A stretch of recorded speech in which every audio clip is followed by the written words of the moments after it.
Good afternoon, this is Gabriel Jackson, and welcome to BJC Mitzvah Day, number 70, using the Sefer HaChinuch. A mitzvah day keeps us on its way, the prohibition of blessing HaShem, meaning the opposite, blasphemy. And once again, dedicated in the schus of our IDF soldiers and the hostages. May Hashem protect them and return the hostages safe and sound. Again, it's the same pasuk from mitzvah number 69.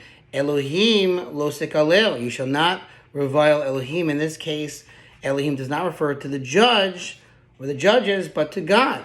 The Chinuch explained at the beginning of mitzvah number 69 that the verse, you shall not revile Elohim, has a dual interpretation.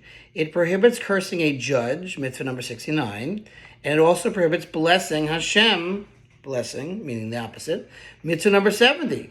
In his discussion there, Chinuch demonstrated that the Torah intended for both of these interpretations such that this single phrase encompasses two distinct mitzvah prohibitions.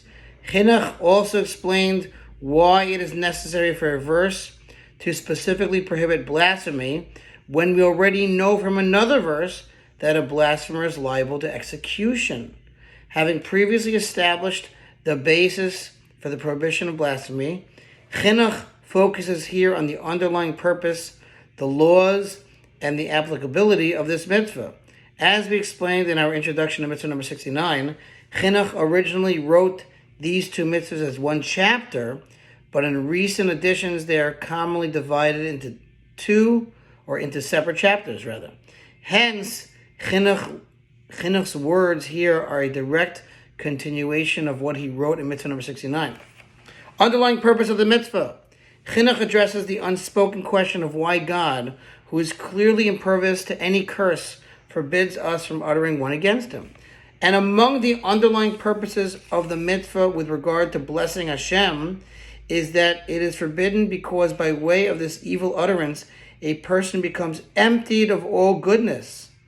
And the faculty of speech, which is the very glory of his soul, is thereby transformed from glory to destructiveness.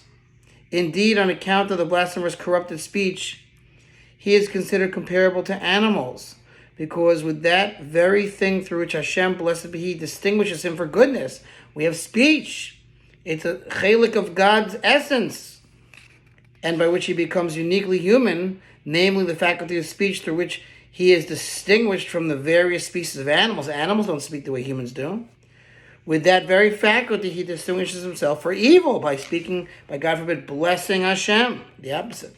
Moreover, with such abominable speech, he completely removes himself from any framework of intelligence and thereby becomes comparable to a loathsome and detestable vermin. And even lower than that.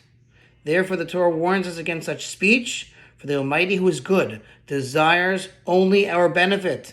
And each and every evil utterance that brings about the withholding of benefit from us comes in conflict with his desire. Blessed is he. We will continue with this mitzvah tomorrow, God willing, to sponsor future mitzvah 36 to 100 for the gold.